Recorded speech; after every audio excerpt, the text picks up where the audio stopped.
Live every day as if it were the last, because before you know it, time goes past and life's just not that long. Tell all you love that you love them so, because even if you do, they might not know, and one day we'll all be gone. Taste the wind, don't let it blow on by. I have had many dear friends who drink booze and smoke cigarettes. I love my friends, and I absolutely hate the awful poisons of booze and cigarettes.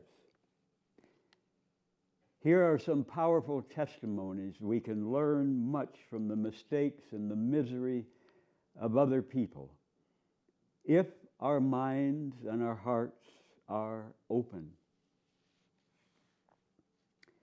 From a woman in Mississippi: I'm hurting more right now than I ever have in my whole life. My beloved younger sister died 9 months ago. I still can't believe I will never be able to call her on the phone again. God, how I miss her. I asked her doctor what actually killed her, and without batting an eye, he said, cigarettes. Now I feel so guilty because I, her older sister, smoked. Thank God I was able to quit in time. She tried to quit, but it was too late for her. Her husband and children are inconsolable. I've learned a lot from this terrible experience. A smoker has a lot more to worry about than dying. My sister's stay in the hospital with lung cancer wiped out her family financially. Why do advertisers make cigarette ads so attractive? Instead, they should run a before and after picture of a once beautiful woman vomiting and bald from radiation therapy. From someone in Indiana: my beloved brother died last week. He was a special person, loved by many. He knew that cigarettes could kill, but he never thought it would happen to him. He loved us and did not want to cause us all this pain and sorrow. If you can't quit smoking for yourselves, please do it for those who love you. And then from a woman, Tara Esther Libbens: for as long as I can remember, my two brothers and I pleaded with Mom to quit smoking, not only for her health, but ours as well. My brother Brett had constant earaches. I had constant throat problems due to her smoking. I was afraid I would lose my mother. She was my best friend. Although I hounded her about her smoking for years, I failed. She was diagnosed with lung cancer September 7th, 1993. After 2 weeks of testing, cancer was found all through her body. Even though she was on oxygen at the hospital and could barely breathe without it, she was sent home with only pump treatments. As soon as she finished her treatments, she'd ask someone to light a cigarette for her. She was furious with me because I refused. She could no longer sit up in a chair without support, yet I continued to argue with her about smoking. She was only 49 years old. I was her youngest, her 16-year-old daughter. Besides, the doctor told us she had 6 months to 2 years, not 37 days. She stopped smoking when she died of cancer on October 11th, 1993. 2 years ago, I was crying out to my mother and to God. Now I'm crying out to every smoker. Mother started smoking when she was 16, but she never intended to smoke her entire life. Many teens have the same idea. They think they'll smoke for now and then quit without a problem. My mother's death is proof that it's not that easy.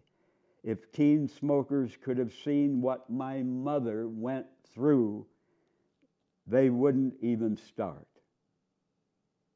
I hope my letter will make a difference. If it prevents just one person from smoking, it will be well worth it. Timothy Brady writes, I just came from a funeral. My mother is dead. She died from lung cancer due to smoking. She would have wanted me to spread the news that she died because of smoking. My mother smoked heavily for many years. She decided to quit 1 year ago today, her birthday, because my sister told her, Mom, I don't want you to smoke anymore. What if you die? The what if came true. My mother died very slowly, very painfully. It hurt everyone around her. With every passing day, the deterioration became more and more apparent. I held my mother's hand as I watched her take her final breath. It was something that will stick in my mind forever. My mom would want me to tell you to stop smoking. And all through my mother's funeral, I kept saying to myself, I shouldn't be here. I'm only 23 years old. My mom was only 45 years old. I celebrated her birthday at her funeral. I don't think smokers understand the pain I feel. Lung cancer kills. Smoking kills.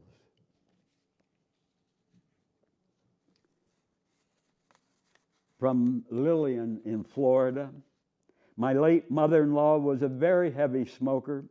She appeared to be in fairly good health until she passed 70. But one morning, she got out of bed and could barely stand up because of the pain. She said it was like walking on broken glass. A diagnosis by her doctor showed the arteries in both her legs were blocked. He said in all the years of his medical career, he had never seen such diseased arteries. He recommended bypass surgery at once, but she refused. She then moved in with my husband and me, and it was apparent that she was in pain 24 hours a day. One evening, while soaking her feet, I noticed gangrene had set in. The doctor hospitalized her the following day. Her right leg was amputated below the knee. It was a horrible experience for the family and painful for her. 1 month later, the doctors took the rest of the leg. 2 months after that, the same problem surfaced with her left leg, and another amputation followed. And that dear woman lived for 4 years in a nursing home, miserable the whole time. She lost not only both legs, but her independence, her dignity, and the ability to live a normal life. Don't smoke.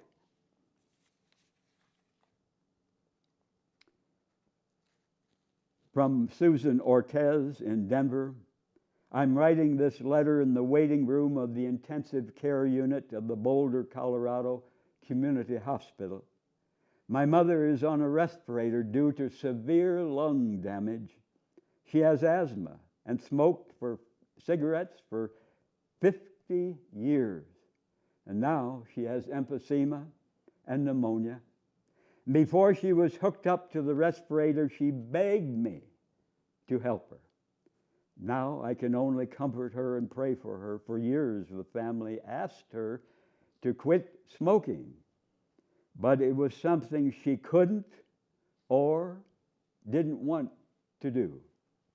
My mother is a strong woman, but her addiction to cigarettes got the best of her, even after seeing my father go through surgery for lung cancer 8 months ago.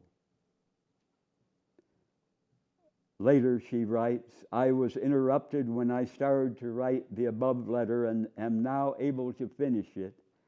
My mother passed away. She was only 65 years old.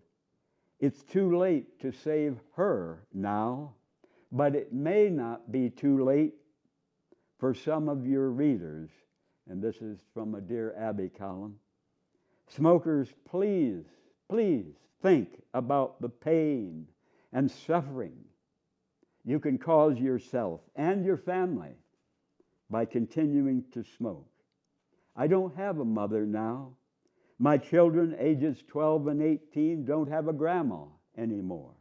Please quit smoking now. If not for yourself, then for those who love you. From Nicholas Walters in New Jersey. 3 years ago, at age 75, I developed cancer of the throat and had a laryngectomy. I was a smoker for 60 years, and I quit in 1 day. My voice box was removed. I now breathe through a hole in the front of my neck. My mouth is not connected to my lungs, and there is no way for me to suck on a cigar and inhale. People say they can't quit, but they can do it in 1 day like I did.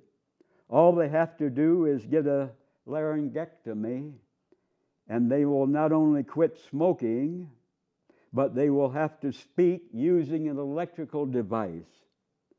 Of course, people will find it hard to understand you, so you will have to carry a notepad.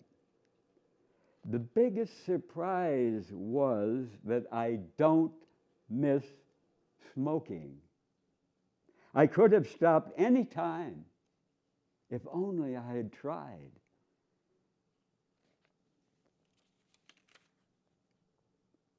A woman writes, my father-in-law used to say, I know that smoking is not good for me, but I'd rather enjoy my time on earth and die a little earlier than deprive myself of the things I enjoy.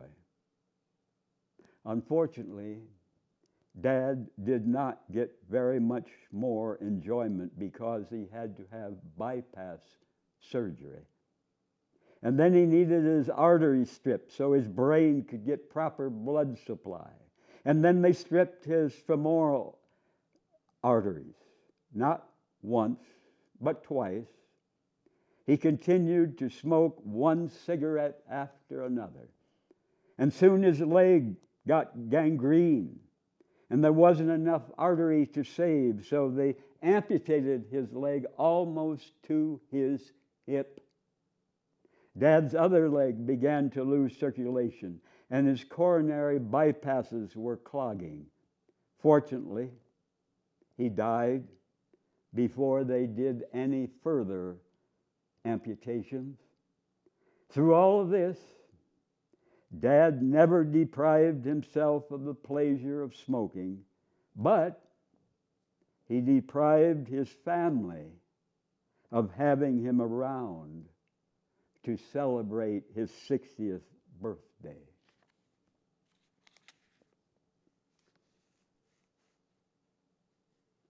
From someone in California, I was a drug addict and alcoholic for 10 years. I blew every chance I had to have a decent life and then ended up living on the street.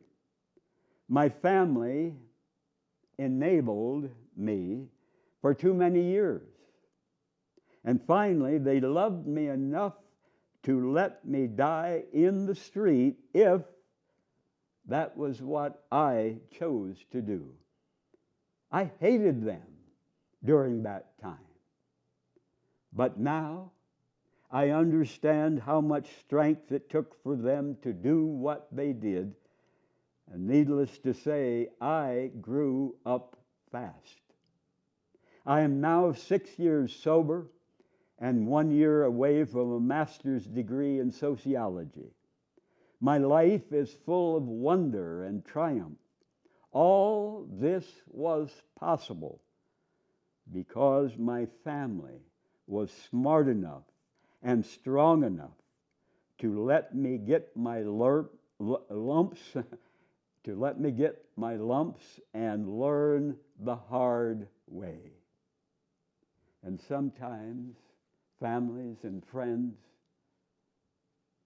think they're helping the addicted person who is killing him or herself, and they're actually enabling that person, making it easier for that person to continue the road to the grave.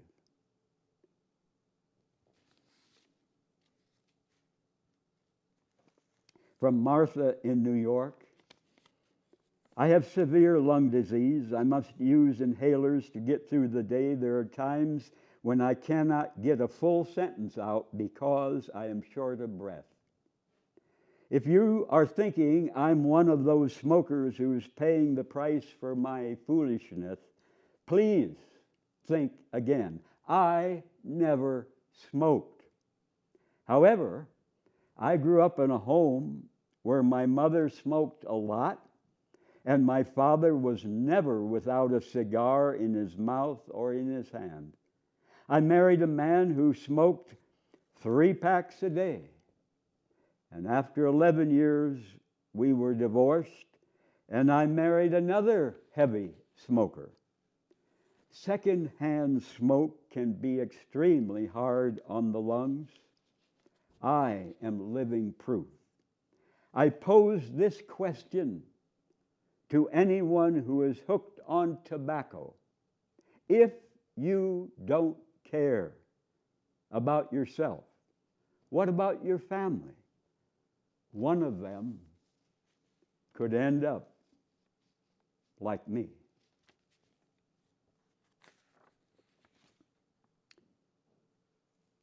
From a man in Connecticut. I'm a drunken driver.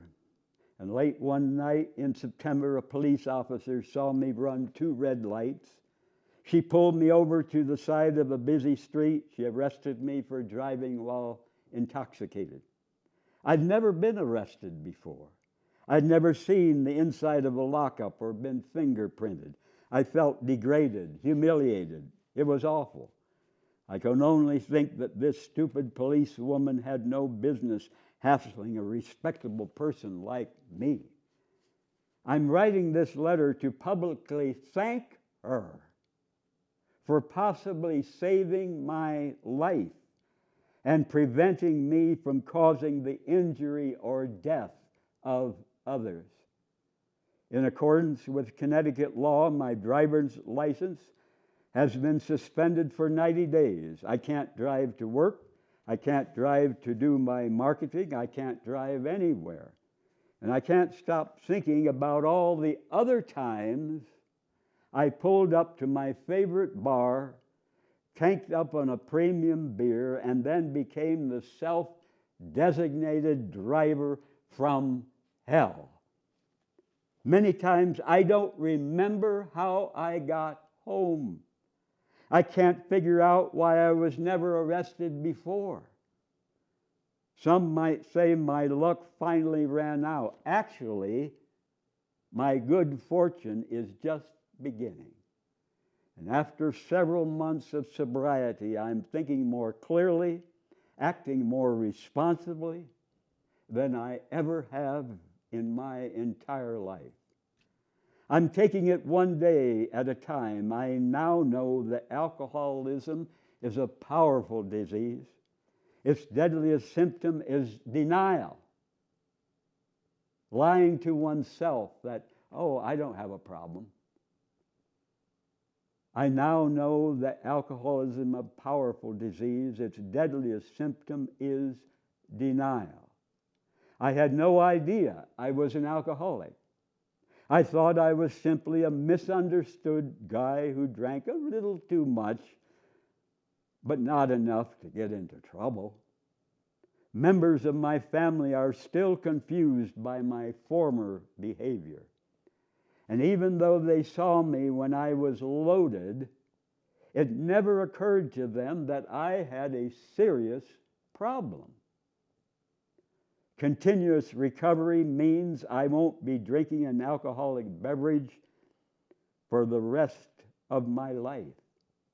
The thought of never drinking again scares me, but the thought of ever drinking again terrifies me. So I will continue to get help.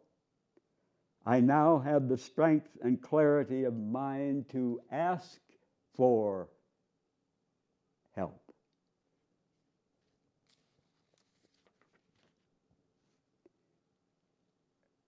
A young man writes, I'm a 25-year-old white male who until recently thought I had everything going for me. I had a wonderful girlfriend, a good-paying job, a nice apartment, a nice car, and then I began to use intravenous drugs, and before I knew it, a year had blurred by.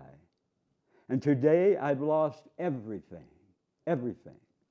I began to burglarize homes for money to buy drugs. I've lost all that was dear to me and currently serving time in prison for burglary. And while incarcerated, I lost my father to cancer.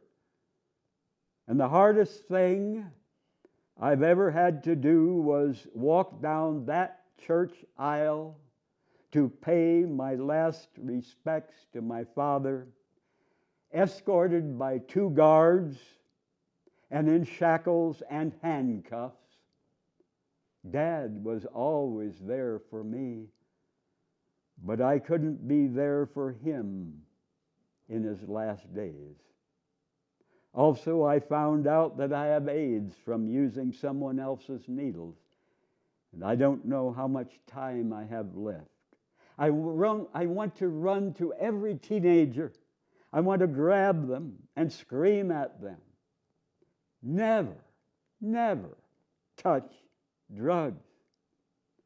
If I survive my incarceration 2 to 4 years, I want to tour schools and try to teach some of these kids before it's too late by telling them what I have learned.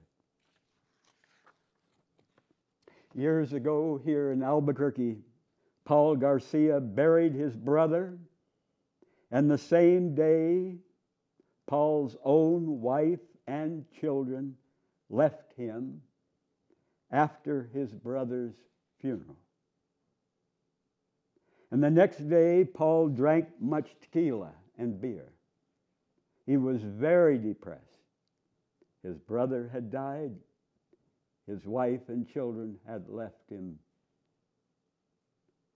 Paul loved his brother who died, but they had become alienated and had not made peace before the brother died. Paul blamed himself for not making things right before his brother died. Paul was very depressed and talked of killing himself. He got into his car.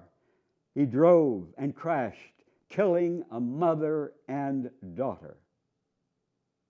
Booze dealers, booze manufacturers, booze advertisers get rich off people's weakness and misery. Paul did not usually drink heavily.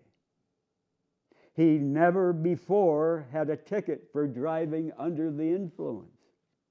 He used to get mad when he heard news reports about drunken drivers killing people.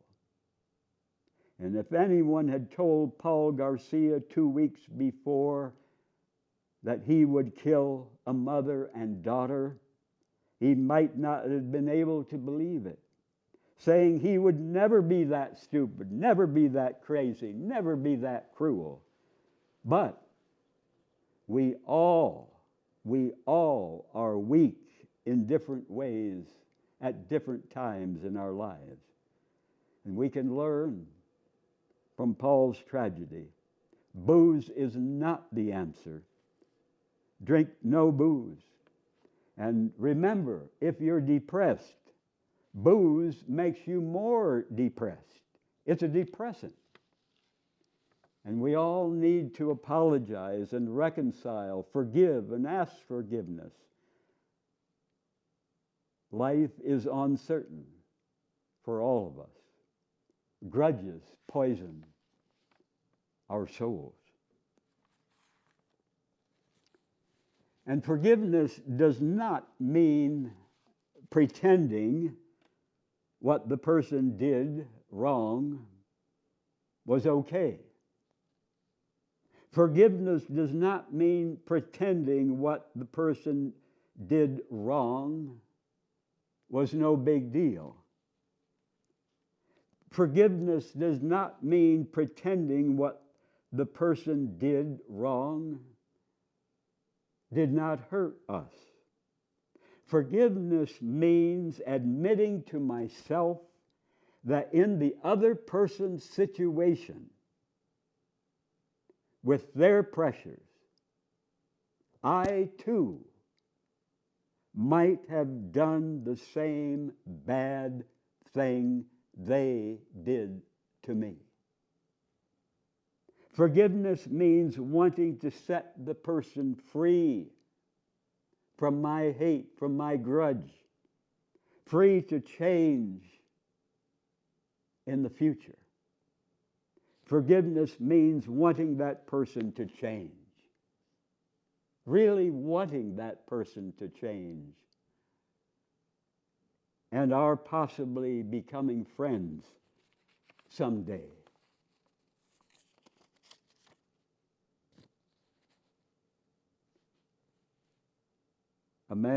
A doctor in Los Angeles writes,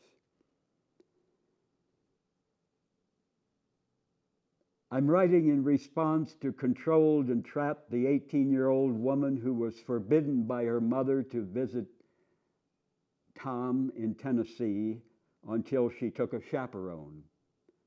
She never did go, and she regretted it for the next 40 years. She finally got her own apartment, but continued to feel deep resentment toward her mother. You recommended counseling. This is a letter to Dear Abby. And he says, I'm a 67-year-old retired medical doctor who happens to be gay. I too felt controlled and trapped by my parents when I was younger. And over the years, I was counseled by 2 psychiatrists and 3 psychotherapists. And even after all that psychiatric help, I still felt great resentment, hatred toward my parents. However, after I moved to Los Angeles, I was fortunate enough to find a mentor. And one day my mentor said something that forever cracked my shell of resentment and anger and hatred. He said, Armand, your parents behaved the way they did because they didn't know any better. I suddenly realized that both my parents had only 6th grade educations, and had they known better, they probably would have treated me differently. And when I asked my mentor if I should forgive my parents, he said, you got it. You'll have to forgive them every time they come to mind. You know what? It took quite a while, but I persisted and it paid off. Finally, all my anger and resentment dissipated. I cried tears of joy for my newfound freedom and peace of mind. And then I actually began feeling love in my heart toward my parents. Softly, slowly, love heals.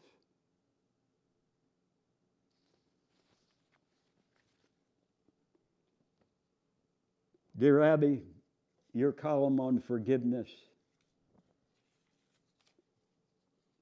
struck a nerve in me. I'm a 74-year-old woman living in New Jersey. I have an older sister who lives in Florida. Emily and I had a misunderstanding 22 years ago, and we had not spoken to each other since.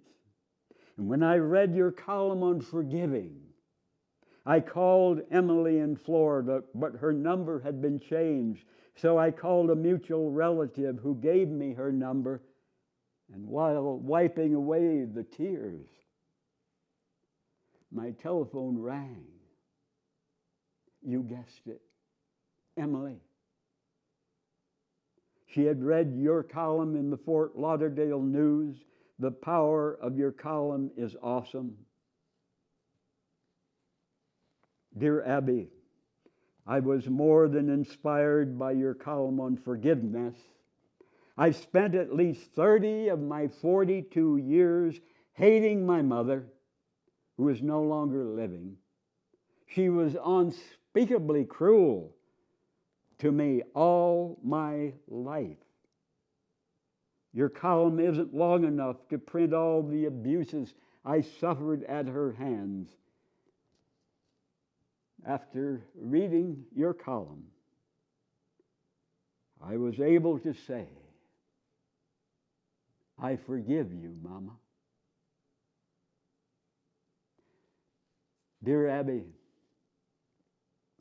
2 months ago, for reasons known only to himself, my brother shot and killed his wife and then turned in his gun on himself, leaving behind their 2 young children who witnessed this terrible scene. Abby, my brother was not a violent man. He was only looking for a way out of a very painful situation. I forgive him because I truly love him. I still cry, I still get angry, but I feel a lot better since I forgave him. Thank you for your column on forgiveness. Dear Ann Landers, you've said many times it's important to make peace with loved ones while they are still living. I'm indebted to you for that advice. My father passed away recently. I helped take care of him the last weeks of his life. I took that time to tell him how much I loved him and how sorry I was for all the hurt I had caused. My eldest brother is still estranged from the family. When my father became ill, I phoned him against my mother's wishes. I told him what was going on. He never did come to see Dad. I know he is now filled with regrets and carrying a heavy load. If this letter makes just one person realize the importance of mending family rifts, it will be my tribute to my father.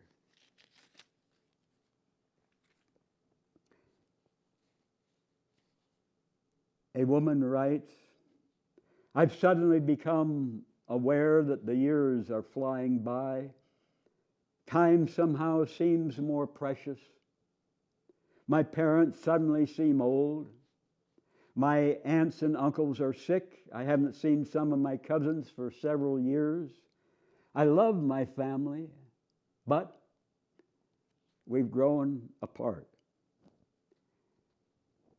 And then my thoughts turn to the dark side. I remember the feelings I've hurt. I recall my own hurt feelings, the misunderstandings and unmended fences that separated us and set up barriers. I have a close friend in New York I haven't spoken to in 3 years. Another 28-year relationship in Seattle is on the rocks. We're both 41 now, and time is marching on. I think of my mother and her sister who haven't spoken to each other for 5 years.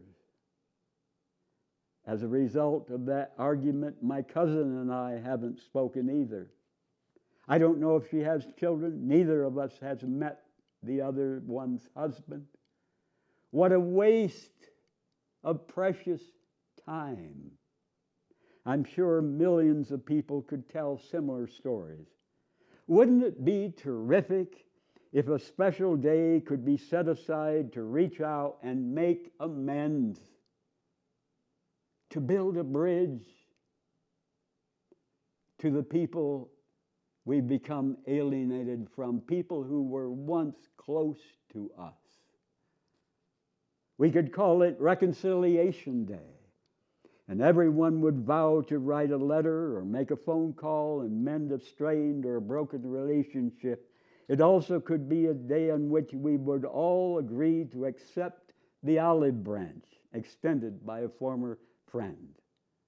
And this day could be the starting place. We could go on from here to heal the wounds in our hearts and rejoice in a brand new beginning.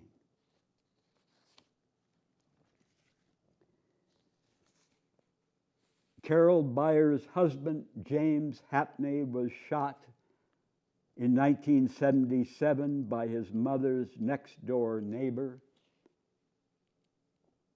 He died from his wounds 8 months later. James's mother immediately urged family members to get guns and retaliate. But Carol, the man's wife, knew even then that she wanted nothing to do with revenge for her husband's murder. In court, Carol looked at the man who was ultimately convicted of the crime and sentenced to life in prison. Carol says, "I remember thinking about how he had a mama and a young wife and a baby of his own. I could not imagine his mother watching her child being put to death, or his children watching their father being put to death. I never wanted that." Years later, she tried to make contact with that man who had killed her husband. She says, "I went to find him to tell him I had forgiven him. And I found out he had just died. I'm sorry. I never had a chance to tell him I had forgiven him."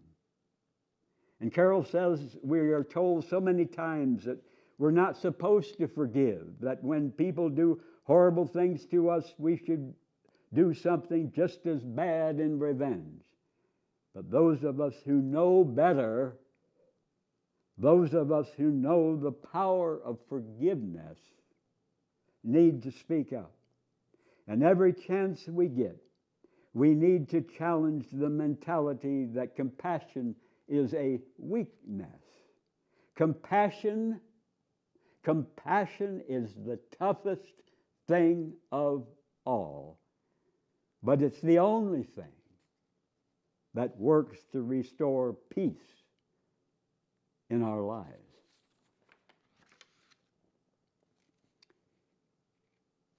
While 19-year-old Tariq Kamisa was delivering pizza on a cool San Diego night in January of 1995, a 14-year-old gang member named Tony Hicks shot and killed 19-year-old Tariq Kamisa. And after much deep thought, Tariq's dad, Azim, reached out to the shooter's family. Azim, the father of the murdered 19-year-old young man, embraced the boy's grandfather, Ples Felix, and asked him to join forces together against youth violence.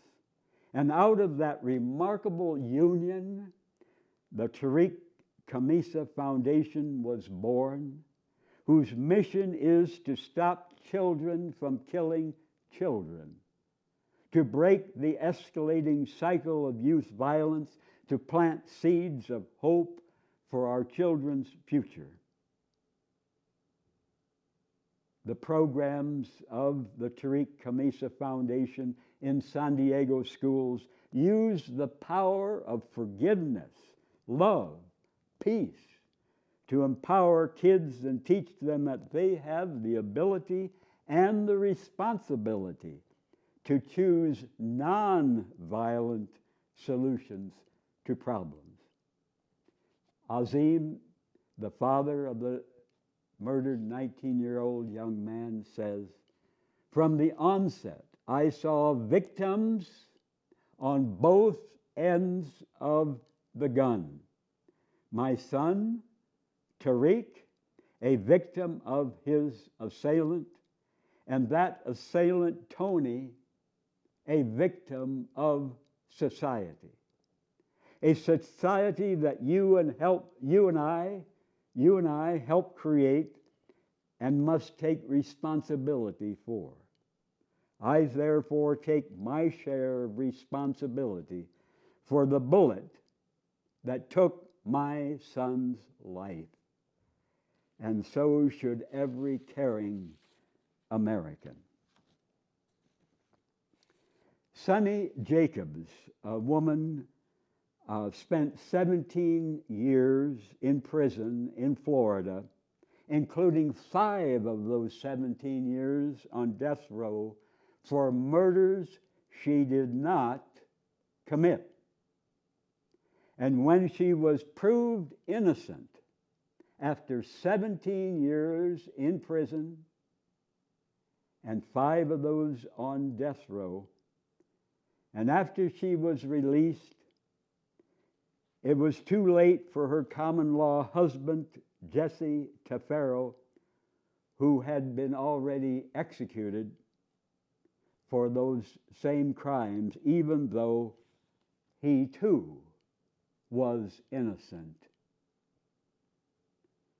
Sunny is now a certified yoga instructor, and she credits yoga for her survival and her sanity during her many years of prison.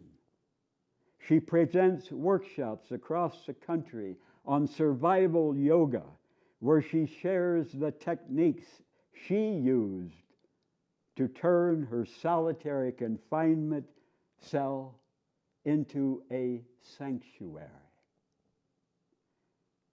And drawing on yoga and her own life experiences, she works with people who are facing difficult transitions, including strokes and other disabling circumstances. Sunny also speaks regularly against the death penalty and works with young people to promote nonviolent conflict resolution. Sunny says, "Life has given me many challenges, which I choose to take as opportunities to learn and to grow. I learned this on death row. I choose life, I choose health, I choose forgiveness, I choose love. And that choice saved me from bitterness and hatred that would have destroyed me from within." Imagine spending 17 years in prison for a crime you didn't commit, and 5 of those on death row facing possible execution, and later found innocent. And she says, I've dedicated myself to an end to violence in all its forms. And this is the way I honor the lives that were sacrificed along the way. This is the way I give back to the universe. Love is the answer. Fear is the enemy. And we must choose the world we want and work toward making it happen every day in our own lives.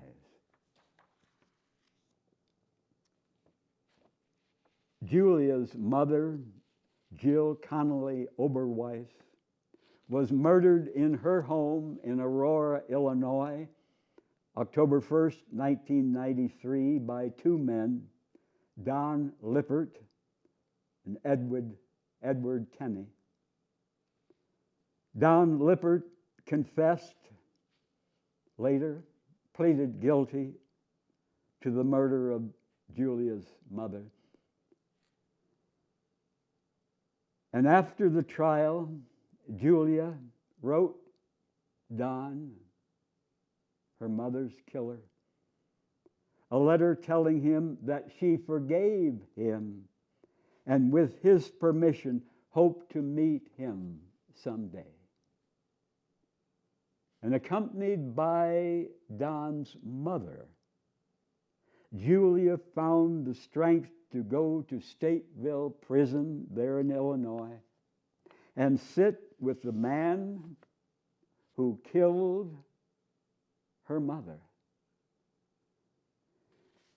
By the end of that meeting,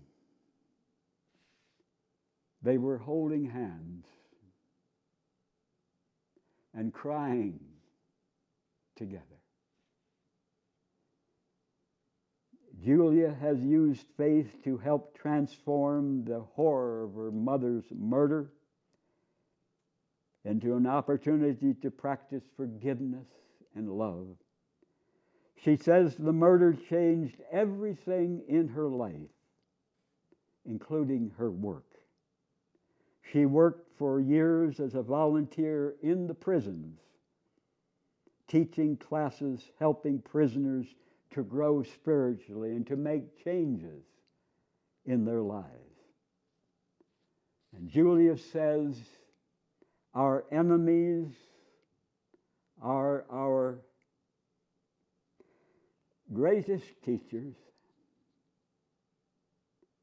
And one needs to keep an open mind and an open heart. It's God's desire for us to learn from each other. Learning from our enemies may be the most difficult of all, and yet it is possible.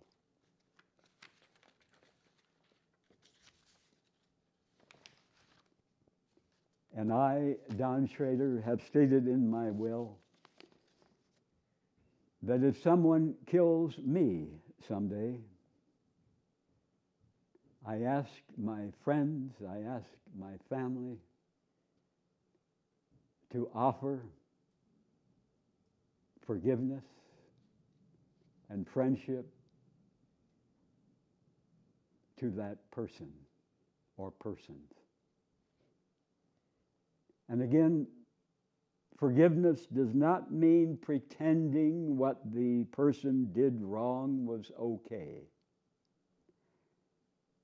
Forgiveness does not mean pretending what the person did wrong was no big deal. Forgiveness does not mean pretending what the person did wrong did not hurt me. Forgiveness means admitting to myself that in the other person's situation, with their pressures, I, sadly, might have done the same bad thing. Forgiveness means wanting to set the person free to change in the future. Forgiveness means wanting that person to change and wanting or possibly becoming friends someday.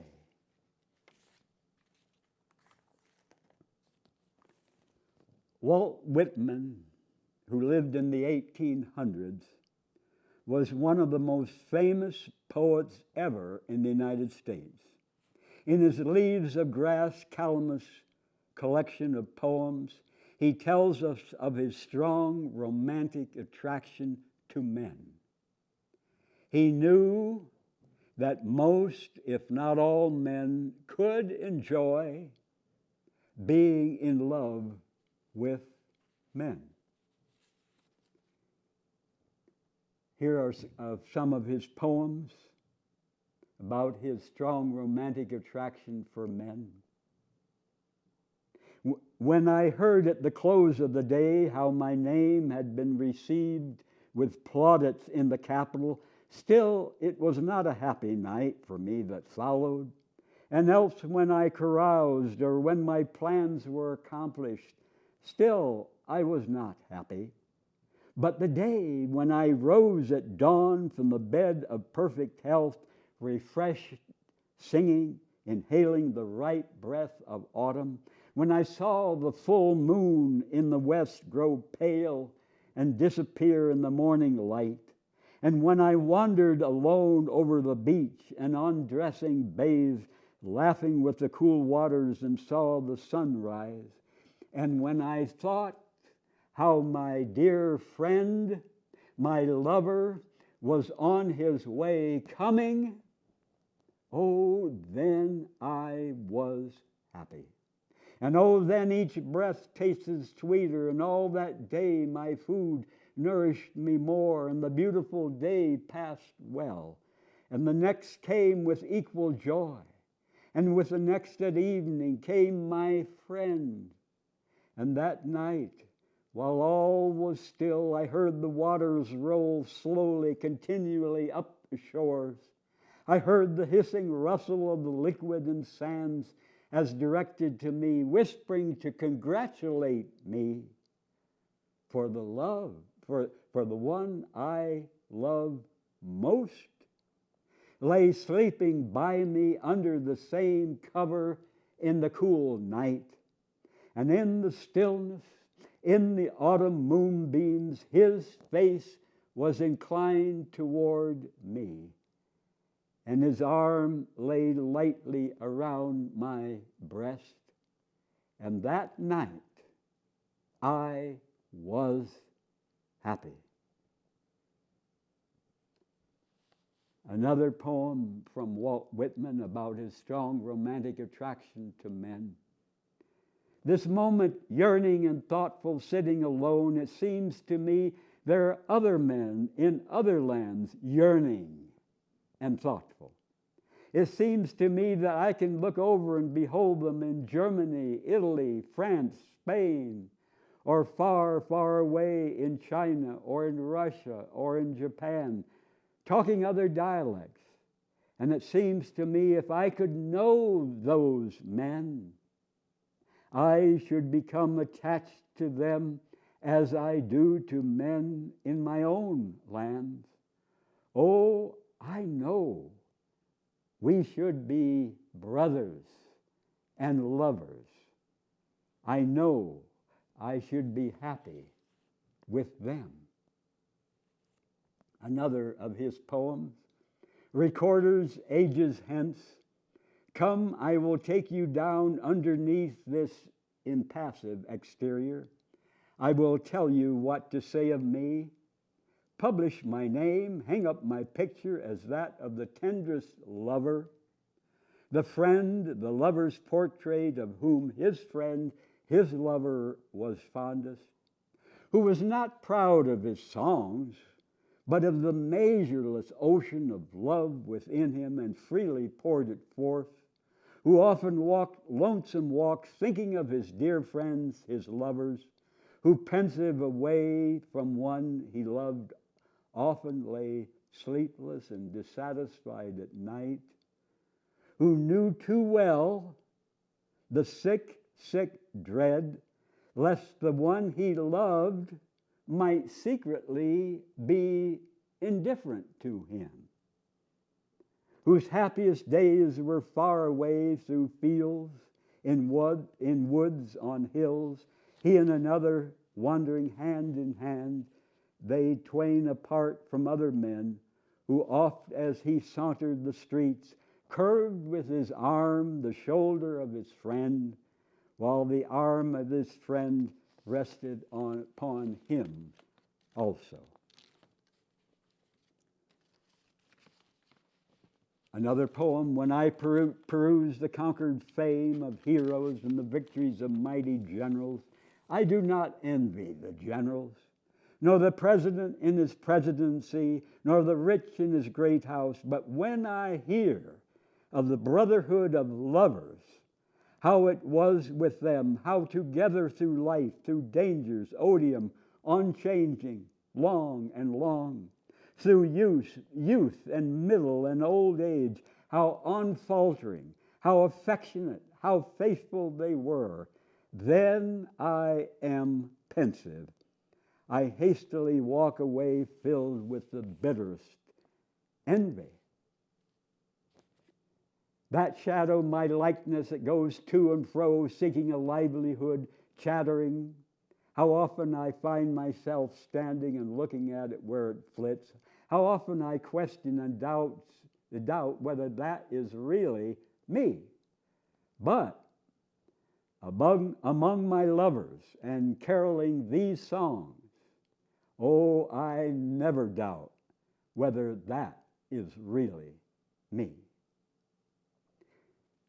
Earth, my likeness, though you look so impassive, ample and spheric there, I now suspect that is not all. I now suspect there is something fierce in you eligible to burst forth. For an athlete is enamored of me, and I of him. But toward him there is something fierce and terrible in me, eligible to burst forth. I dare not tell it in words, not even in these songs. What think you I take my pen in hand to record? The battleship, perfect model, majestic, that I saw pass the offing today under full sail.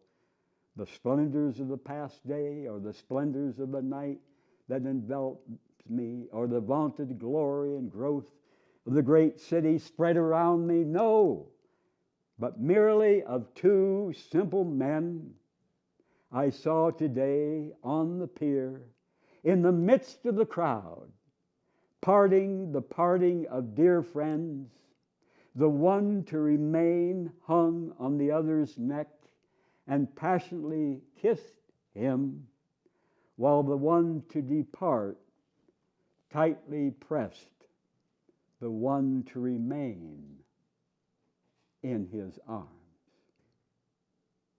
That strong romantic affection between two men that Walt Whitman saw, two men in public showing their deep love for each other.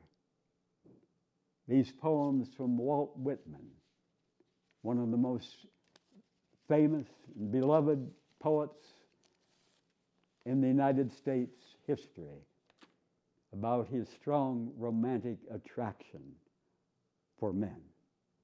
Good night.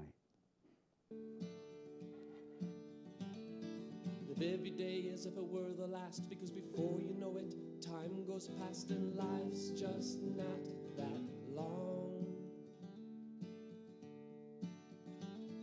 Tell all you love that you love them so, because even if you do, they might not know, and one day we'll all be gone. Taste the wind, don't let it blow on by. Sing songs of love, let the music get you high. And when it's said and done, you'll know the sun will shine on. And when it's said and done, you'll know the sun